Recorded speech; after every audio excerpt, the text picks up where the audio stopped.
შეგვიძლია 20 ივნისზე განმარტება რა იყო და გავარჩიოთ. ეხლა რაც შეეხება 20 ივნისის კონტექსტს. სრული პასუხისმგებლობით ვაცხადებ, რომ 20 ივნისს მე ამ შენობაში ვიცავდი სახელმწიფოს, არა პარტიას, არა ხელისუფლებას, არა ცალკეულ აღებულ ადამიანებს, არამედ ვიცავდი სახელმწიფოს. მაშინ აბსოლუტურად გულწრფელად გეუბნებით და პასუხს ვაგებ თითოეულ სიტყვაზე, რომელსაც ვამბობ. მაშინ დარწმუნებული ვიყავი, რომ აი გავრილოვის აღმოჩენა საქართველოს პარლამენტის თავმჯდომარის სავარძელში იყო იდიოტური შეცდომა. მაგრამ დღეს უკვე ასე აღარ ვფიქრობ. დაგიხსნით რატომ? იმიტომ რომ ის პროცესები, რომელიც შემდგომ მოხდა 21 წლის 18 თებერვალს, ჩემი გადადგომის ღამეს, ძალიან იდენტურად იმეორებდა ყველაფერს, რაც მოხდა 20 ივნისს და ამის ცოცხალი მაგალითი ხართ თქვენ, ქალბატონო თავმჯდომარე. გაგახსენებთ და მეც სულ ახლახანს გამახსენდა, რომ სწორედ იმ ღამეს თქვენ როგორც სხვა ბევრი, როდესაც ინფორმაციას გაწვდიდით და საქმის კურსში გაყენებით მიმდინარე ოპერატიულ მდგომარეობაზე, როგორც პოლიცსაბჭოს, ასევე მთავრობას, თქვენ უმრავლესობა ემხრობოდით იმ პოზიციას, რომ იმ ფორმით და იმ ღამეს მელიას დაკავება იქნებოდა შეცდომა. ზუსტად მახსოვს თქვენი სიტყვები, რომ თქვენ როგორც ყოფილი იუსტიციის მინისტრი ნაცების ოფისს მიანიჭებდით პენიტენციური დაწესებულების ნომერს და თვლიდით, რომ ეს იქნებოდა დიდი შეცდომა. თუმცა მაშინაც 18 თებერვალს 21 წლის უჩინარი კაცი როგორც ჩანს ჩაერთო პროცესების მართვის პროცესში და თქვენ ყველას შეგაცვლევინათ აზრი და ზუსტად 1 საათში თითოეული თქვენგანი ყველა გაქრა. მე დღეს დასაბუთებული და გონივრული ეჭვი მაქვს, რომ შესაძლებელია რაიმე მსგავსი რამ მოხდა 2019 წლის 20 ივნისსაც. რაც შეეხება 20 ივნისს. 20 ივნისთან დაკავშირებით, ქალბატონო თავმჯდომარე, მე მიცემული მაქვს ორჯერ ჩვენება საქართველოს პროკურატურაში. მე ჩემს ჩვენებებს ესე არ ვცვი. იმედი მაქვს და თქვენ გქონდათ ამის უფლება, გამოთხოვილი გაქვთ მასალები და ნანახი გაქვთ ჩემი დაკითხვა და გაცემული პასუხები. დღეს აქ და იმედი მაქვს, რომ ამ სხდომისთვის ვემზადეთ. რაც შეეხება დღევანდელ დღეს, გულწრფელად გეუბნებით, ქალბატონო თეა. მე დღეს აქ მოსვლას არ ვაპირებდი. აგიხსნით რატომ? უბრალოდ ამ კომისიის მანდატი და კონტექსტი არ მესმის. იმიტომ რომ ფაქტია, რომ თქვენ თუ ეხლა დავაკომენტაროთ ძელი ვიდეო შემდეგ. აი მანდა ეხლა გახარია რა თქმა უნდა ძალიან ეს ეფექტურად ისხლი ტავს რაღაცეებს საკუთარ თავიდან. ეხლა მანდ როგორი ის არის, აი ვინც მემები იცით, აი სპაიდერმენის მემი რო არის ორი რო ერთმანეთს ხელს უშვებს, ხო იცი რო ანუ აი ორი რაღაცა იდენტური შეხვდა ერთმანეთს. ანუ ქართული ოცნება და ქართული ოცნება ერთად. აი თან როგორ ხერხდება, იცი, აი გახარია ამათ ეძახის ნაცებს, ესენი გახარიას ეძახიან ნაცებს და ჯურავი დაწყნარით ორივე ქართული ოცნება ხართ კაცო და მე ქართული ოცნება ნაცები თუ არის ჯამში, ეგ რავი თქვენ უკეთ იცით, მე რა ვიცი, მაგრამ აი ორი ქართული ოცნება ერთმანეთს დაეჯახა და ეს ამას უტევს, ის იმას უტევს და ერთი და იგივე საგანზე თან. ხო, და მე საიდან მინდა ეხლა დავიწყოთ ჩვენი მსჯელობა, იცი ბიჭო, რაზე უტევენ ეგ ხო მნიშვნელოვანია. აი ქართული ოცნების მიმართ ჩვენ გვაქვს ნეგატიური დამოკიდებულება. მაგრამ პარლამენტი შტურმი რო არის, აი დღეს ხო რავი, აი მე მგონი წულუკიანმა გახარია თვალთხარია ეძახა, ფიგურალურად ვამბობ გახარიას მაგის გამო. ანუ ნაცები რაზეც უტევდნენ ოცნებას, ეხლა ოცნება უტევს ამასთან. ეს წულუკიანი იყო მელიას მხარეს. და ამ ერთადერთი მე მგონი ჩვენ დავრჩით, რომელიც რას ვამბობთ, იცი რომ ბიჭო, პარლამენტი შტურმი რო ხდება, ფეხზე მკიდია რომელი პარტია არის იმ მომენტში, იქ სახელმწიფო წინააღმდეგ ეგეთი ქმედებების დროს პოლიციას ძალის გამოყენების უფლება აქვს. აი მაშინაც მაგას ვამბობდით, მერეც მაგას ვამბობდით, ეხლაც მაგას ვამბობთ, მომავალშიც მაგას ვიტყვით. და ოცნება ეხლა რას აკეთებს, აი მე მინდა რომ როგორი კონტექსტით დავიწყოთ და მართლა მაინტერესებს თქვენი აზრი, იმიტომ რომ ეხლა ან რავი, აგერ მაყურებელმა ან კითხვა გამოაგზავნოთ, ან თქვენ გითხარით, ბიჭო, ოცნებას ხო რამდენიმე შტურმი ქონდა ამ წლების მანძილზე. ეხლა რა პროცესი მიდის, იცი? უშიშროების შეფი გადააყენეს. როგორც საუბრები მიდის პოლიციის შეფსაც ისე აქ სიტუაცია. მაღალ ჩინოსნები პოლიციის გაუშვეს. წმენდა არის ჩვეულებრივად ამ ძალოვნებში. ანუ ვიზეც გადაიარა ამ შტურმებმა. და წარსულშიც ვისაც თვითონ ტაშს უკრავდნენ და იმდენად მოეწონათ ამის ჩატარებული რომ დააწინაურეს პრემიერად, მაგასაც უტევენ. ანუ ოცნება ეხა ფაქტიურად მისი ხელისუფლება ვინც შეინარჩუნა ძალის გამოყენებით, ყველას ერთად უპირისპირდება. ეხა ვინმე მამიხსენით, ეგ რა პროცესია? ხო, აი ეგ არის როგორი გაუგებარი რაღაცა, იცი? მათ შორის აი გახარიას რა პრეტენზიების დაუყენეს 20 წლთან დაკავშირებით, უთხრეს რომ აი შენ თვალები რატო ხისტად რატო იმოქმედე პარლამენტის შტურმის დროს, ხო? და ოღონდ გარდა იმისა რომ შენ თვითონ ყავს დაწინაურებული მაგის შემდეგ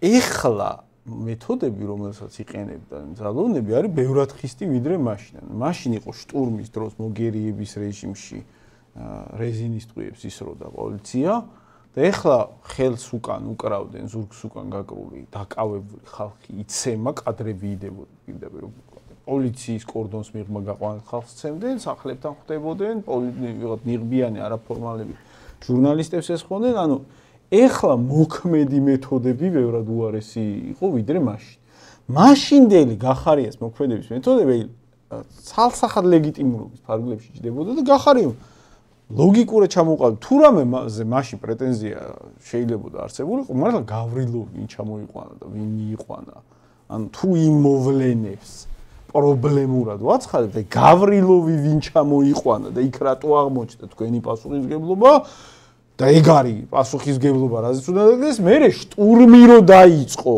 და ლეგიტიმური მეთოდებით რომ მოიგერია ძალოვანმა სტრუქტურამ მაგაზე 6 წლის თავზე პრეტენზიას თუ უცხადებ და შემდეგ ეხლა კიდე უფრო ხისტი მეთოდებით რო იგერიებს მთავრობა და მათ შორის ლეგიტიმურს გასა ეხაც რო ჩანს რო ეს სამართალდამცავებს ათავისუფლებ ხო ეგ ხო სიგნალია მომავალში სამართალდამცავებისთვის ანუ ეგ არის სიგნალი რომ მომავალში სამართალდამცავებო იცოდეთ შეიძლება აქ 6 თვე დარჩე ამის შემდეგ მერე შენზე შეგაწმინდო ხელები მთავარი რაღაცა რისხვა შენზე გადმოიტანონ ჩახსთან და არათუ არავინ აღარა ხათკაცო თვითონ ამ მთავრობამ მოგთხოვოს ძალიან მაკვირვებს აი რა მაკვირვებს აი ხო არსებობს სტრატეგიული კომუნიკაცია მოსახლეობასთან არსებობს რაღაც საინფორმაციო დაგეგმარება არსებობს რაღაც აი წინასწარ განსაზღვრა ხო აი შენი კონკრეტული ქმედება რას გამოიწვევს მათ შორის შენს რიგებში რა აი ამ კონკრეტულმა გადაწყვეტილებამ ხვალ რა შეიძლება გააჩინოს და აი ოცნება აი ტრადიციულად აგრძელებს საკუთარი რიგების კანიბალიზმს და შენ ახლა რაც აღნიშნე ანუ უყურეთ 2019 წლის 20 ივნის მოხდა ნუ ძალიან კონკრეტული რაღაცა აი საკანონმდებლო დონეზე ეხლა გავრილოვი რატო ჩაჯდა ეს უკვე ინტერპრეტაცია გავრილოვი რო სადღაც ჩაჯდა ეგ არ არის კანონდარღვევა კანონდარღვევა იყო პარლამენტის შტურმი მაგალითად და სამართალდამცველებმა როგორც მათ უწერიათ კანონში შესაბამისად იმოქმედეს ხო გვახსოვს ხო ეგ პერიოდი ხო მართლა მიმდინარეობდა შტურმი პარლამენტის მელია ხელმძღვანელობდა ამ შტურმს სახელმწიფო გადატრიალების ნიშნები იყო იერიში მიიტანეს საკანონმდებლო იმაზე შენობაზე და ნუ სამართალდამცველებმა ნუ მოიგერიეს ეს იერიში ამის შემდეგ გადის 6 წელი და იგივე ძალაუფლება, იგივე ხელისუფლება საკუთარ ძალოვნებს ანუ ამ შემთხვევაში ხო მარტო გახარიას ხო არ უტევენ, ვინც ასრულებდა მაგ ბრძანებებს, ხო, მასზეც ხორციელდება პრეტენზია, ხო? შენ რატო გამოიყენე რაღაცა რეზინის ტყვიები? ანუ გახარიას ხო არ უტევენ მარტო, უტევენ თვითონ ქმედებას. და ეს ქმედება, ეს პროცესი ხო კონკრეტულმა ვიღაც განყოფილების უფროსებმა, კონკრეტულმა თანამშრომლებმა განახორციელეს. ანუ შენ უყურე რას თესავ? სამომავლოდ შენ რა ინსტინქტს, რა სიგნალს აძლევ? ამჟამინდელ ვიღაცა მაღალჩინოსნებს, იმებს, ძალოვნებში რომ შეხედე ხა. აი კოლექტიური ხარება რო წარმოიდგინე. კი, აი მარტო ხარება კი არა, აი კოლექტიური ხარება, აი ვიღაცა ვისაც მე ზემოდან უნდა დაურეკო და უთხრან რომ აი ამათ დუბინკა ურტყი თავში. ფიგურალურად ვამბობ, აი იმის ინსტინქტი რა არის? იმის ინსტინქტი რა არის? იცი ხა ფიქრობ ბიჭო 2019 წელს შევასრულეთ ბრძანება. და გახარიამაც შეასრულა ბრძანება, ამის შედეგად საერთოდ დააწინაურეს შინაგან საქმეთა მინისტრი თუ იყო, პრემიერ-მინისტრი გახადეს. და ეხლა მეც რა ისა მაქვს გარანტია, რომ დღეს შევასრულებ ბრძანებას, თან კანონის ჩარჩოებში შეიძლება ვიმოქმედო, კაცო, მართლა პარლამენტის წინ დავდგე და აღარ მიუშვა ვიღაც ბრბო, ან ვიღაც ბანდფორმირებები. და მე შეიძლება 2 წელიწადში, 3 წელიწადში მე მომხსნან და რაღაც საგამოძიებო კომისიაზე მე მომიწვიონ და ბრალი წამიყენონ და მითხრან რომ შენ ეს რატო გააკეთე? რატო შეასრულე ოცნების ბრძანება? აი რო ეგეთ კითხვას დაგისვობთ ირაკლი რა. ეხლა რასაც ოცნება აკეთებს საკუთარი შემსრულებლების მიმართ. მაგით ეხლა აი ვიღაც ან საშუალო სტატისტიკურ ოცნებს ხარ დამჭერს რომ დაუსვათ ეგ კითხვა შენი აზრით და ოცნების მომავალში დაცულობა მაგითი გაიზარდა თუ შემცირდა? ეგეთი კითხვა არავის არა აქ დავიჯერო, აი მარტო ჩვენ ვართ ეგეთი კითხვები რო გვიჩნდება? აი შევეცდები ოცნების მაგ სრულიად არანორმალურ საუბარში ვიპოვო რა აზრების წყობა იყო მათ თავში, როცა აი მაგას, აი როცა ეგ მოიგონეს, აი როცა მოიგონეს პრეტენზიად, რომ გახარია, თვალთხარია ეთქვათ, ხო? ჩემი აზრით, მანდ არის ასეთი პროცესი. მათ ისინი ასე ფიქრობენ, ჩემი აზრით, რომ ხო არის რაღაც შემოტევა ქართულ ოცნებაზე მაშინდლიდან მოყოლებული, აი მართლაც გახარია, თვალთხარია, ეგეთი ის ხო იყო რაღაცა. და ეხლაც არის. ეხლა სხვათა შორის დასავლეთი ძირითადად აი ეს მომიტინგეების ცემას იყენებს ყველაზე მეტად, ყველაზე ეფექტურად შეტევის საფუძვლად. ოღონ ეხლა უფრო ეფექტურად არის, იმიტომ რომ ეხლა დიდი საფუძველია იმ სურათები და რაც დაიდო ეხლა. კი, და ეხლა ხო მაგას იყენებს. და ჩემი აზრით აი ქართული ოცნება აი რა დონეზე